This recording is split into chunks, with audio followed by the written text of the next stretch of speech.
Children deliver a letter by chance, and a millionaire discovers they are exactly what he tried to forget. The Florida sun lit up sidewalks where kids rarely walked alone, but there they were, 3 children, 1 last name, and a handful of letters filled with silence. She said every name deserves to be remembered.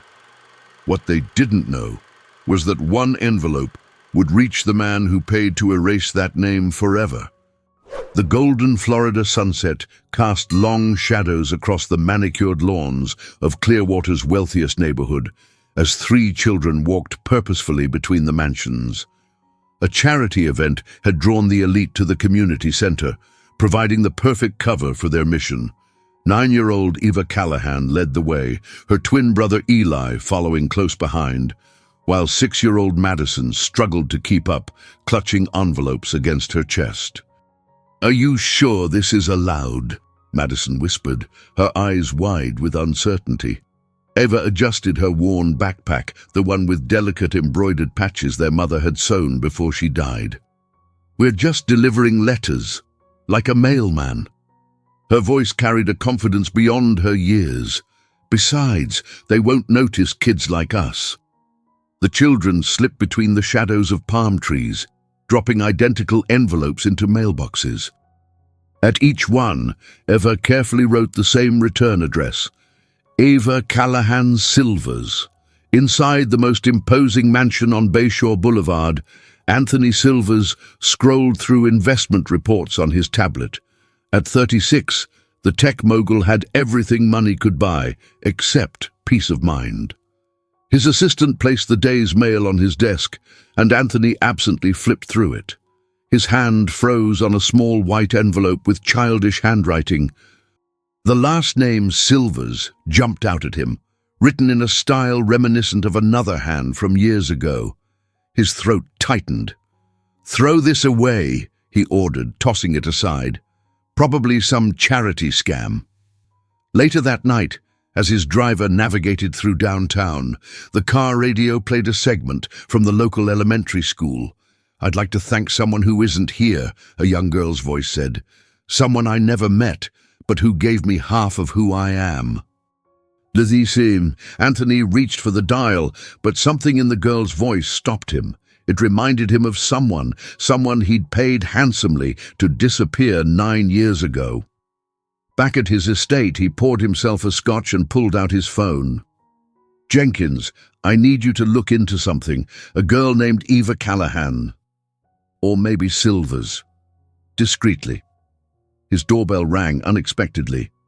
When he answered, he found Martha, his childhood nanny, now in her 70s and working at a local shelter. "I wasn't sure if I should come," she said, her weathered hands clutching her purse. "But I recognized the name when I was volunteering at St. Mary's. 3 children with their grandmother, the oldest girl. She has your eyes, Anthony." The glass slipped from Anthony's hand, shattering on the marble floor. In the glittering fragments, he saw the reflection of a past he'd thought he'd buried with money and lawyers. "That's impossible," he whispered, more to himself than to Martha. But in his pocket, he still had the envelope, and when he finally opened it that night, the simple words inside made his blood run cold. "If you're our father, could you please write back? We just want to know who we are." It was signed Eva, Eli, and Madison Callahan. What Anthony didn't know was that Eva had something in her backpack, something that would make it impossible for him to hide any longer. Amanda Callahan wiped down tables at Denny's, her 22-year-old body already aching from the double shift. 9 years ago, this had been temporary, just a job to pay for community college classes. That was before she caught the eye of Anthony Silvers, whose family owned half the waterfront properties in town. "You look exhausted," her manager said. Amanda forced a smile. "Just tired. The twins had a science fair yesterday." She never mentioned their father, never spoke the name Silvers. That had been part of the agreement, the one she'd signed in a downtown law office while pregnant with twins that weren't supposed to exist. In her small apartment that night, Amanda carefully cut fabric for patches on Eva's backpack. She embroidered the twins' names with meticulous stitches, then hesitated before adding, in nearly invisible thread along the seam, Silvers, a small act of rebellion against the man who'd paid her to erase half of her children's identity. The memory played through Anthony's mind as he stared at the letter. He remembered Amanda's quiet dignity when he'd laid out the terms. His family's reputation, his future. They couldn't withstand a scandal. His father, Walter's voice echoed in his head. Men clean up their messes before anyone sees them. Anthony called his private investigator. Find out everything about Amanda Callahan. The response came within hours. Amanda Callahan died 2 years ago, pulmonary collapse untreated. Grandmother has custody of 3 children, twins age 9, girl age 6. 3 children. The math didn't add up. The twins would be his, but the younger one? Anthony paced his office. He'd expected Amanda to take his money and leave town, maybe start fresh somewhere else. Not stay here, struggling as a waitress, raising his children just miles away, never asking for another cent. And now she was gone. The next morning, he drove past the modest apartment complex where the investigator said they lived. Children played in a barren communal yard, using sticks and rocks for toys, while his own swimming pool sat unused. He spotted them immediately. The girl, Eva, directing the others in some game, her gestures precise and confident. The boy, Eli, hanging back, watching everything with soulful eyes. Even from a distance, Anthony could see the small birthmark near Eli's eye, identical to his own. His phone rang. It was his mother. "The country club called," she said, her voice tight with disapproval. "Someone saw you driving through the projects this morning. Is there something I should know, Anthony?" He ended the call without answering and watched as an elderly woman called the children inside. The grandmother, he presumed, looking frailer than someone tasked with raising 3 young children should. Later that night, as Anthony prepared for bed, his housekeeper delivered a package that had been left at the service entrance. "A woman dropped this off," she explained. "Said it was important you receive it personally." Inside was a child's lunchbox, faded and worn. At the bottom, written in permanent marker in a child's uneven hand, were the words his father had drilled into him. "A man who makes mistakes pays to clean them up." Anthony sank to the floor, cold realization washing over him. Somehow, Eva knew exactly who he was. Anthony adjusted his baseball cap and sunglasses as he slipped into the back row of the elementary school auditorium. The banner overhead announced Young Entrepreneurs Showcase in bright, crooked letters. He'd found the event listing online when researching the children's school, a poor district with outdated facilities but passionate teachers. On stage, students presented business ideas to a panel of local store owners. When Eva Callahan walked to the microphone, Anthony found himself leaning forward.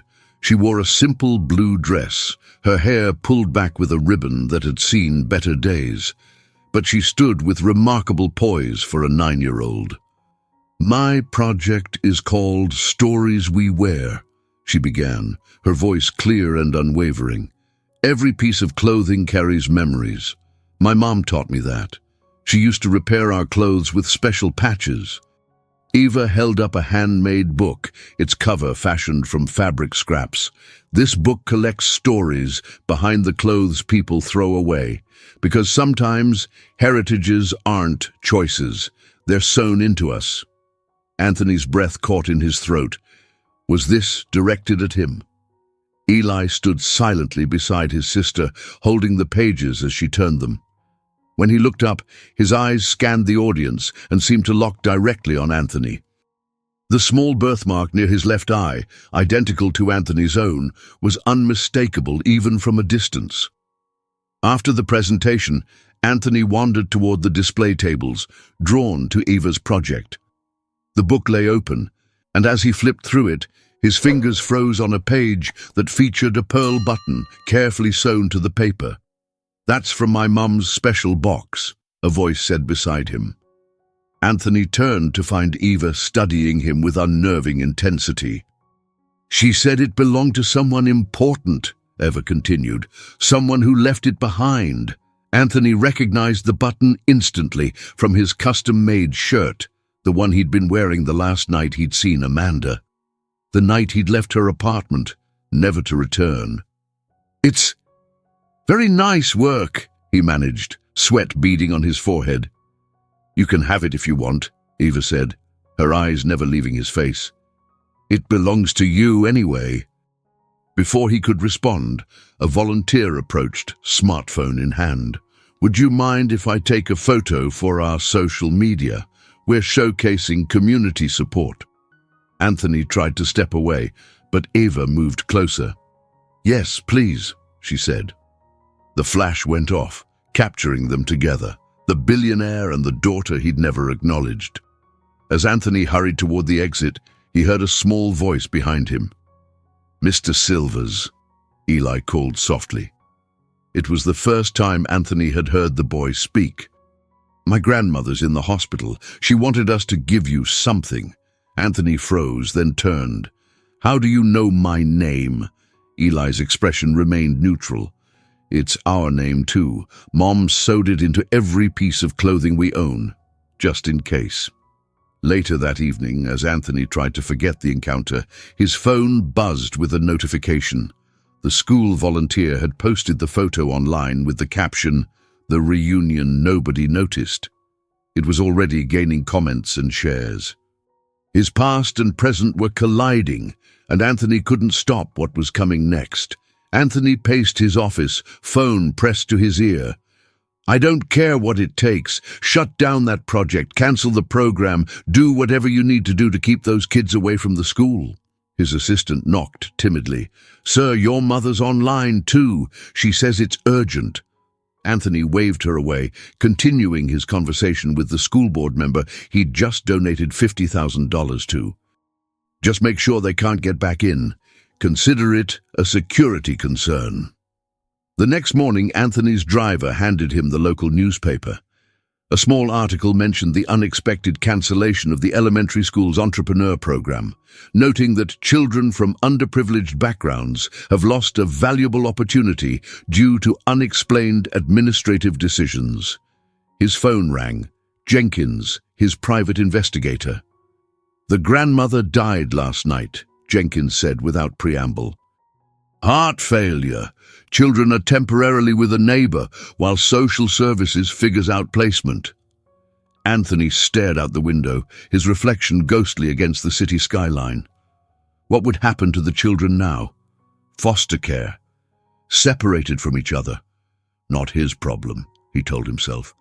They had survived this long without him. Later that day, his executive assistant intercepted him as he returned from a meeting. "Sir, there was a little girl here earlier. She tried to deliver this letter personally, but security turned her away." Anthony took the envelope, recognizing the handwriting instantly. This one wasn't from Eva, but from the youngest, Madison. Inside was a crayon drawing of 3 stick figures holding hands with a blank space where a 4th figure should be. Below it, in careful printing, "If you don't want to be our dad, could you just say hello?" From his corner office window, Anthony watched as the 3 children walked away from his building. Eva's shoulders were squared and proud even in defeat, her hand protectively holding Madison's.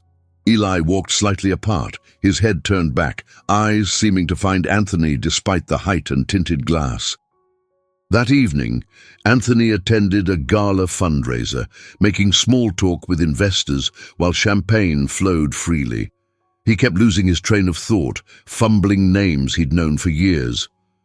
"Silvers," a board member called across the table, "aren't you related to that little girl who gave the speech about heritage at Westside Elementary? My wife can't stop talking about it. Says she had a presence like someone 3 times her age." The question hung in the air. as conversations around them quieted. Anthony felt sweat form on his brow. "I don't know what you're talking about," he said sharply, loosening his tie. For the first time in his meticulously planned life, Anthony left an important event early, instructing his driver to take him home.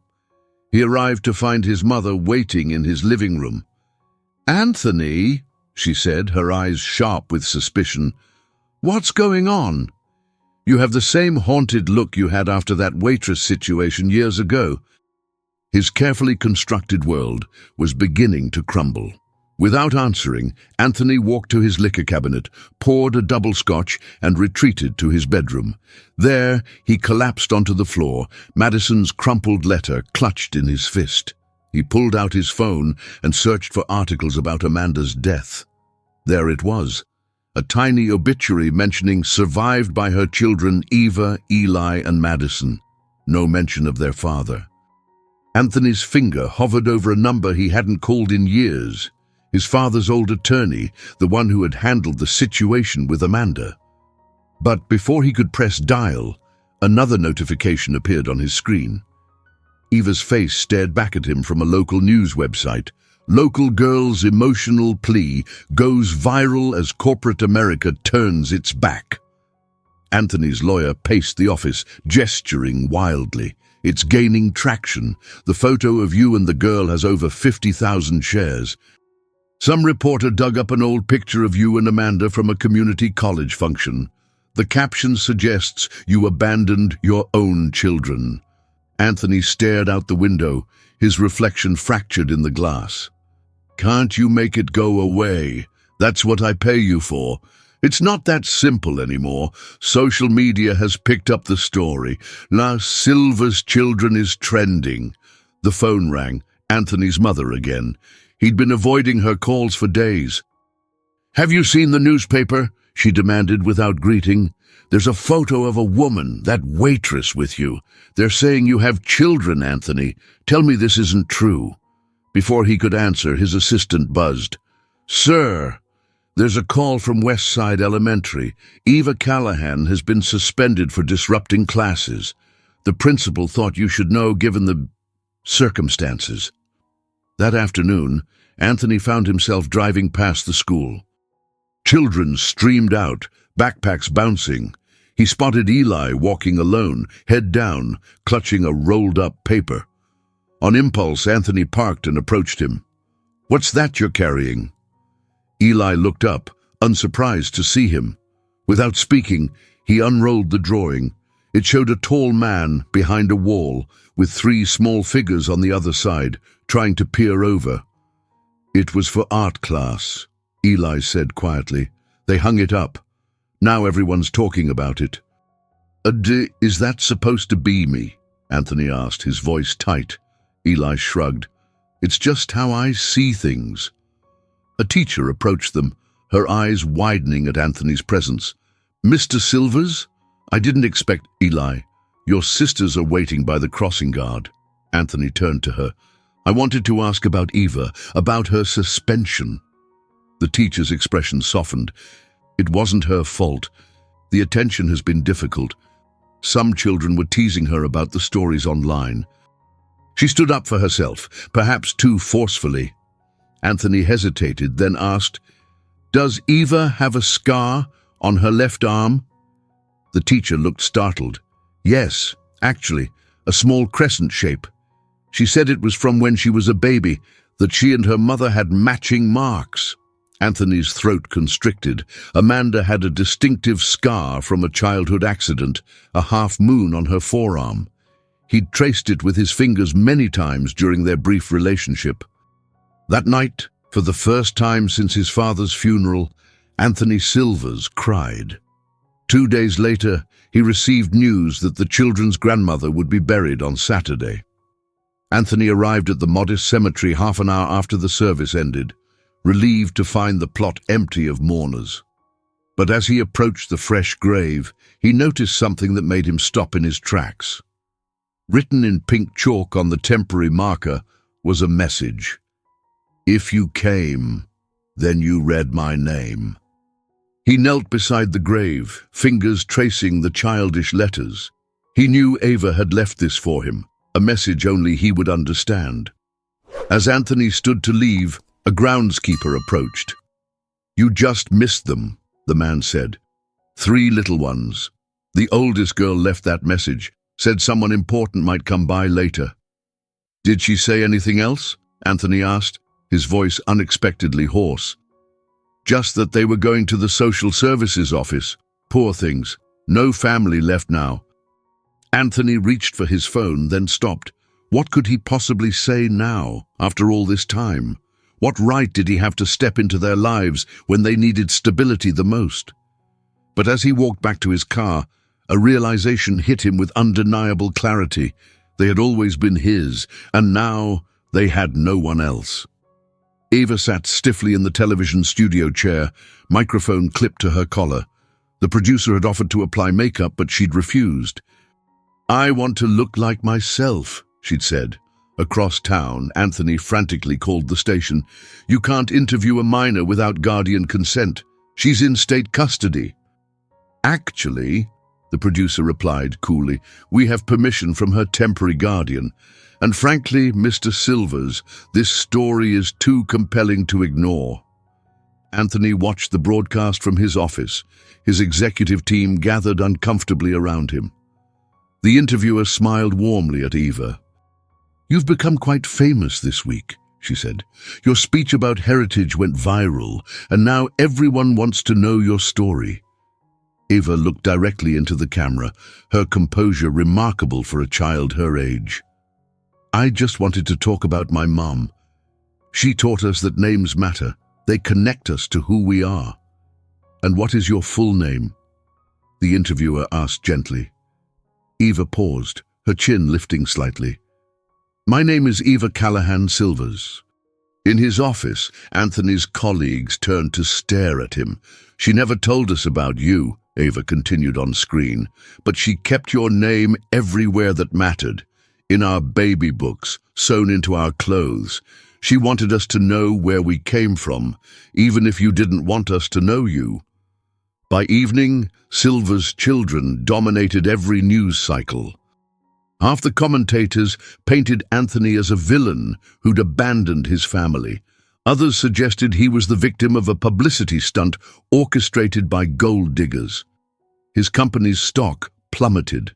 The board called an emergency meeting. "You need to make a statement, Anthony," his PR director urged. "Deny paternity, request privacy, something." Instead, Anthony retreated to his beach house, ignoring calls from his mother, his lawyers, his board. There he began writing a letter, pouring out explanations, regrets, and truths he'd never spoken aloud. When finished, he sealed it in an envelope but couldn't bring himself to send it. Meanwhile, at the children's temporary foster home, Ava and Eli discovered packages on the porch addressed to them. Inside were books, beautiful hardcover editions of classics. The inscription read, "For those who write names, even when no one acknowledges them." Eva ran her fingers over the handwriting. "It's from him," she whispered to Eli. "I recognize it from the contract Mom kept." Eli nodded, tucking his book inside his jacket. Later, in the privacy of their shared bedroom, he removed the inscription page and folded it carefully into his pocket. From that day forward, he began practicing the signature, Anthony Silvers, in the margins of his school notebooks. On the last day before summer break, Eva arrived at school wearing her name tag, altered with a permanent marker. Where it had once read, Eva Callahan, it now clearly stated, Eva Callahan Silvers. Her teacher sighed. "Eva, we've talked about this. You can't modify your school ID." "It's my name," Eva replied calmly, without defiance but with absolute certainty. "I didn't choose it, but I'm not hiding it anymore." That afternoon, as the children boarded the bus home, Eva noticed a black sedan parked across from the school. Through the tinted windows, she couldn't see the driver, but she knew instinctively who it was. Instead of waving or acknowledging the car, she simply squared her shoulders and walked past, her modified name tag clearly visible. Inside the sedan, Anthony watched his daughter disappear into the bus. His phone rang, his lawyer again. "They've scheduled a paternity hearing," the voice informed him. "The state wants to establish legal parentage before making permanent placement decisions." Anthony closed his eyes. The moment of reckoning had arrived. When? "Next week. And Anthony, this will be public record." As he hung up, another text appeared. An anonymous number, but the message was clear. "They don't want your money. They just want to know if you'll claim them." The studio lights felt blindingly hot as Anthony adjusted his tie. He'd agreed to this national interview as damage control. His PR team convinced it was the only way to get ahead of the story before the paternity hearing. "We're live in 3, 2, the floor director counted down. "Tonight, we're joined by tech billionaire Anthony Silvers," the host began, "whose name has been in headlines this week regarding 3 children who claim to be his. Mr. Silvers, you've been silent until now. What would you like to tell America?" Anthony had rehearsed his denial exhaustively. The lawyer's words echoed in his head. "Express sympathy for the children's situation, but firmly deny paternity claims until tests confirm anything." But as he opened his mouth, the producer signaled, and the screen behind them filled with a photograph. Amanda holding infant twins, her smile radiant despite the shadows under her eyes. "This photo was taken at Clearwater Community Hospital 9 years ago," the host explained. "The woman is Amanda Callahan, who died 2 years ago of untreated pneumonia while working 3 jobs to support her children." Anthony's carefully prepared statement dissolved. The sight of Amanda, young, determined, holding his children, knocked the air from his lungs. "Mr. Silvers," the host prompted. "I'm sorry," he said, his voice barely audible. "I'm so sorry." Are you confirming these are your children?" Anthony stared at the photo, at Amanda's face. "The name you want to know. I ordered it erased." The host leaned forward. "What do you mean?" "When Amanda told me she was pregnant, I paid her to disappear, to remove my name from any birth certificates, any records, to never contact me." His voice cracked. "I was 27 and terrified of disappointing my family. She was 22 and alone." But in their foster home, Eva, Eli, and Madison watched the broadcast in stunned silence, their temporary guardian nervously hovering nearby. "Did you know she stayed in Clearwater?" the host asked. "That she struggled financially while you became one of the richest men in Florida?" "No," Anthony admitted. "I never checked. I just wanted to forget." The next morning, Anthony didn't leave his house. News vans lined his street. His phone exploded with messages, board members threatening resignation, his mother demanding explanations, childhood friends expressing shock and disappointment. The headlines were merciless. "Billionaire confesses to erasing his own children." "Silvers admits 9-year cover-up." At Ava's school, the principal called her to the office. "You've been invited to read your essay at the district showcase," he explained. "It won a special recognition." Ava shook her head. "No, thank you." "No, but it's a great honor." "I didn't write it for awards," she said quietly. Later that day, flowers arrived at the foster home, an elaborate arrangement with a card simply signed, Anthony. Eva instructed the guardian to return them. That evening, a letter arrived in Anthony's mailbox. Unlike the childish envelopes from before, this one contained a single sheet of paper in careful, measured handwriting. "She doesn't want flowers. She wants you to speak like a father would." It was signed by Eli. Anthony spent the night drafting and redrafting an email to the children's social worker, requesting a meeting with all 3 children. The response came quickly. The meeting was arranged for Saturday morning at a family counseling center. When Saturday arrived, Anthony waited nervously in the sterile conference room. a folder of documents on the table before him, legal acknowledgements of paternity he'd prepared with his lawyer, proposals for support, visitation. But when the door opened, it wasn't the children who entered, but the principal from their school. "Mr. Silvers," he said formally, extending his hand. "Ava asked me to come in their place." Anthony's heart sank. "They didn't want to see me." The principal sat down. "Ava said to tell you they're not ready. She wants to know what you plan to say first." "I was going to acknowledge them," Anthony said, pushing the folder forward.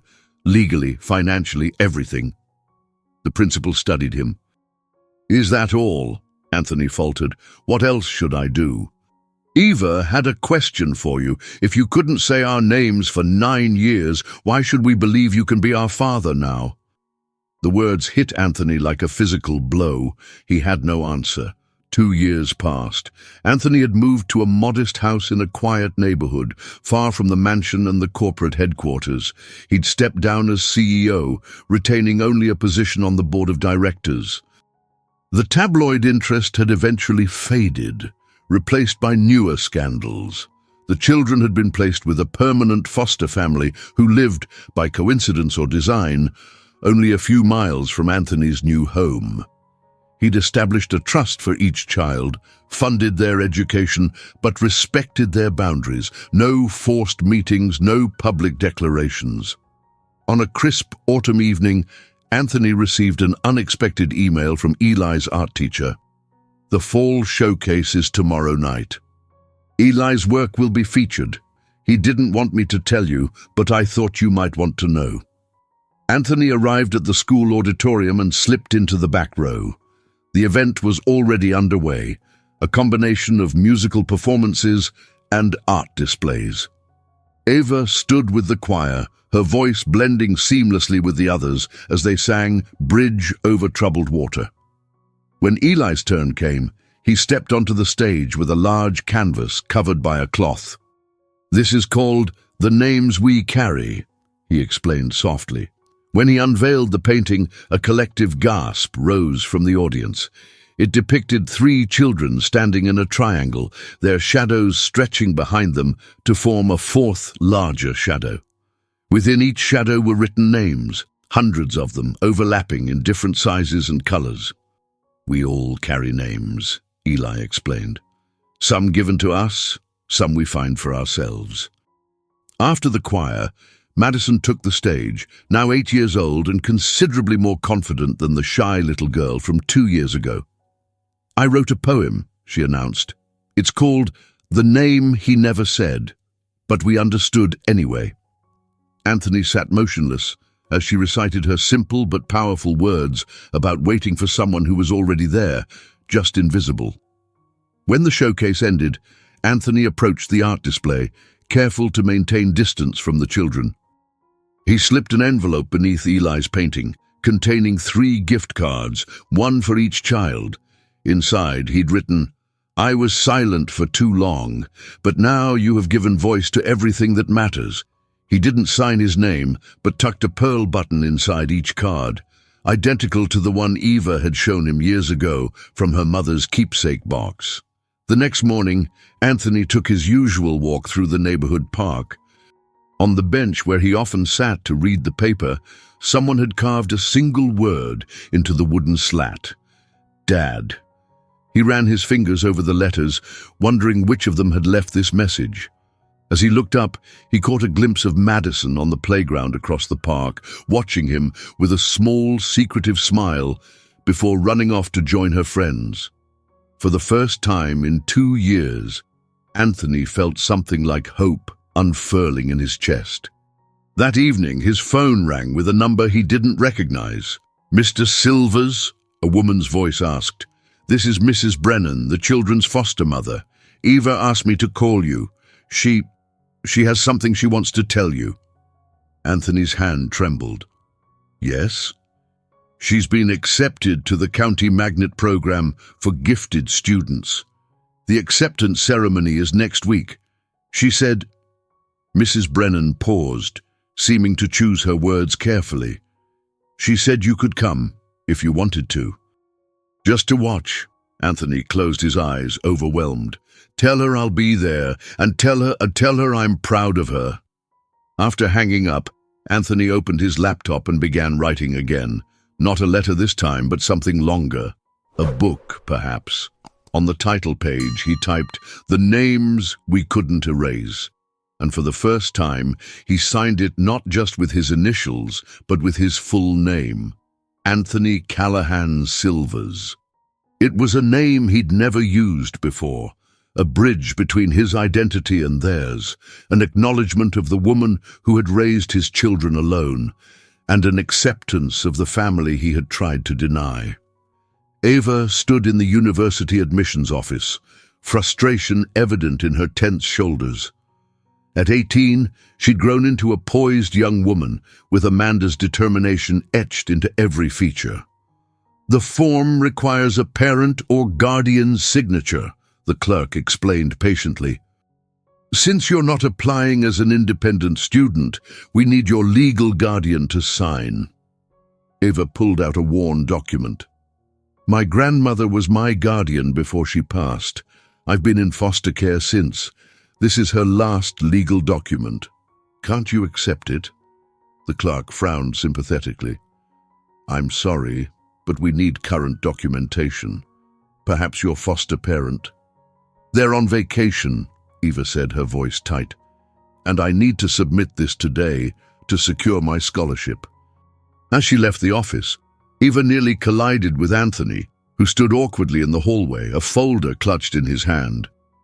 "Your foster mum called me," he explained. "Said you might need help with paperwork." Eva studied him. Over the past 3 years, their interactions had been cautious, limited mostly to school events and occasional supervised visits that gradually became less formal. Anthony had never pushed, never demanded a relationship, simply made himself available when they chose to include him. "They need a parent's signature," she said finally. Anthony nodded. "I brought the paternity documentation, and I'm still legally listed as your father even though I haven't earned that title." Inside the office, the clerk looked between them, clearly recognizing Anthony. "Mr. Silvers? I didn't realize—" "It's actually Callahan Silvers now," Anthony corrected gently. "I had it legally changed last year." The clerk processed Eva's application, pausing at the name field. "I see you're registered as Eva Callahan. Did you want to use your full legal name on university records?" Eva hesitated. For years, she'd used only her mother's surname in everyday life, though legally she carried both names. Anthony touched her shoulder lightly. "It's your choice, Eva. Always has been." "Callahan Silvers," she said firmly. "Eva Callahan Silvers." Later that afternoon, the university registrar called Anthony, just confirming the hyphenated name for Ms. Callahan Silvers' student ID. "This is correct?" "Yes," Anthony replied. "Because she chose it." After the call, Anthony drove to the university campus, not to see Eva, but simply to witness this milestone from a distance. In the administration building, a bulletin board displayed the names of incoming scholarship recipients. Beside Eva's name, someone had handwritten in pen, "This name cost me everything, but it was worth every letter." Anthony stared at the note, wondering who had left it. A passing student noticed his confusion. "Oh, that was added this morning," she explained. "The tall girl with the serious eyes did it, said it was a family tradition to annotate important documents." As Anthony turned to leave, he spotted Eva crossing the quad. She approached him without hesitation, handing him a folded paper. "I wrote this last night," she said. "I thought you should have it." Anthony unfolded it later in his car. It was an essay titled "The Silence Between Names," about a man who lost his voice but found it again by listening. The final line read, "You didn't speak, but you finally heard."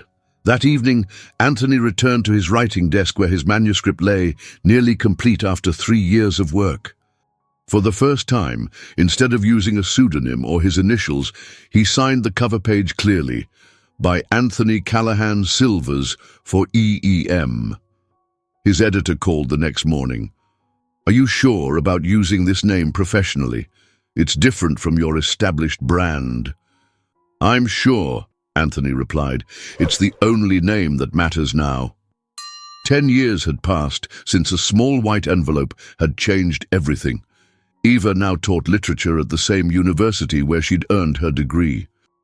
Eli had become an acclaimed artist, his work exploring themes of identity and belonging. Madison, at 16, showed promise as a writer, already publishing short stories in national magazines. And Anthony? He had found an unexpected peace in simplicity. His business empire had been mostly liquidated, the proceeds divided between charitable foundations and trusts for the children. He now volunteered regularly at the elementary school where it had all begun, quietly maintaining the grounds and tutoring struggling students. The old school building had been renovated last year thanks to an anonymous donation. The library, once a cramped room with outdated books, was now a bright, airy space filled with comfortable chairs and current titles.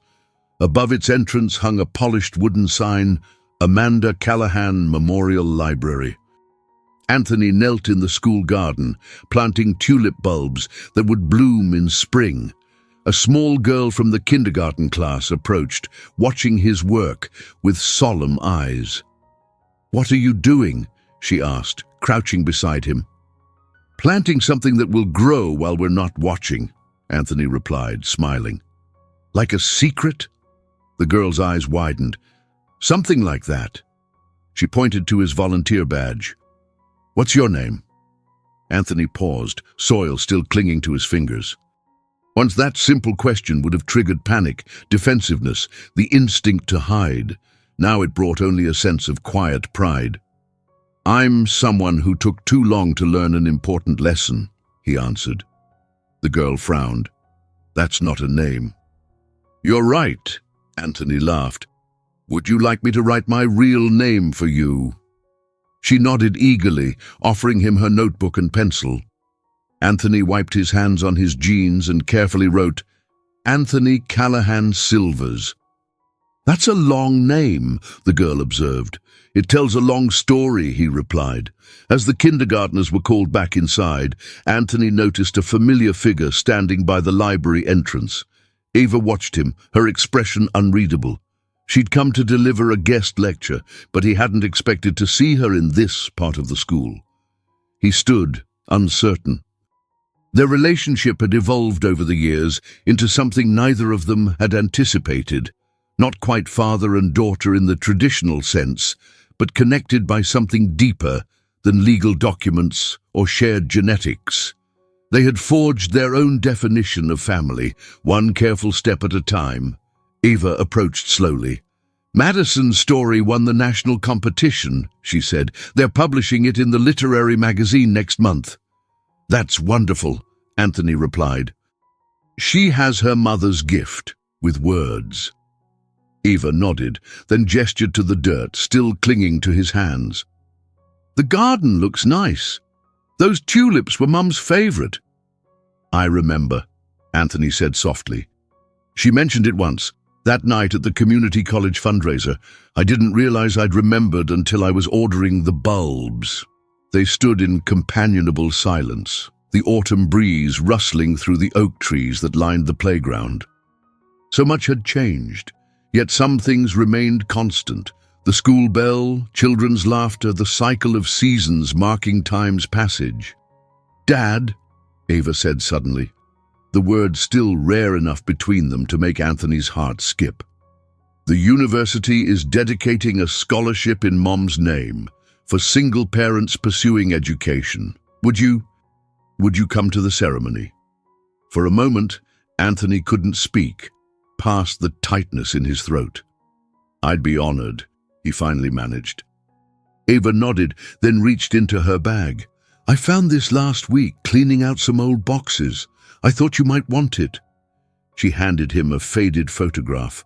Amanda, young and smiling, her arm around college-aged Anthony at some forgotten event. "I didn't know any pictures of us existed," he whispered. "Mom kept it hidden in her journal, along with this." Eva unfolded a yellowed piece of paper, a letter Anthony had written to Amanda when they first started dating, signed with a flourish. "Yours, A. Silvers."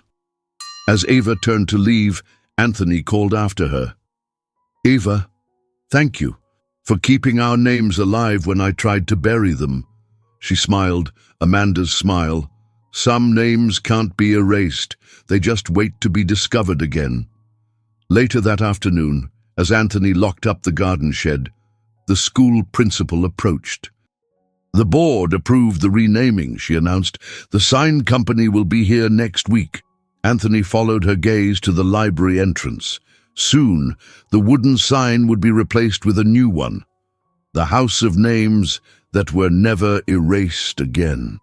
That evening, as Anthony walked through his modest home, walls covered in Eli's artwork, bookshelves filled with Eva's academic publications and Madison's early story collections, his phone rang.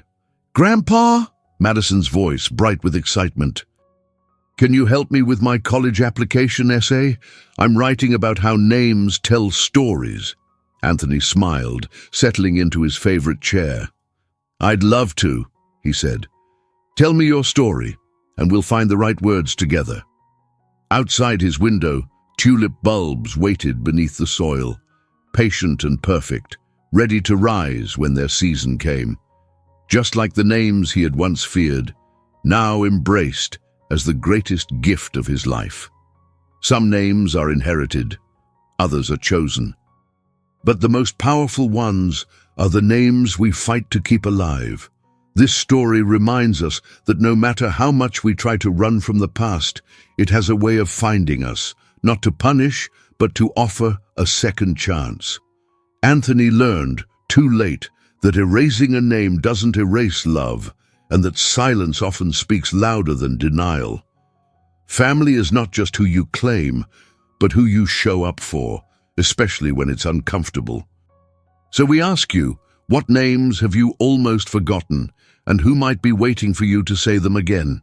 If this story touched you, don't forget to subscribe to the channel and click the notification bell so you never miss a new video. Like this video and comment below telling us where you're watching from, your city or country. It helps us create even better stories for you. And don't miss the next story. We've selected it for you, and it's right here on the end screen. Thank you so much for watching and for being part of this journey.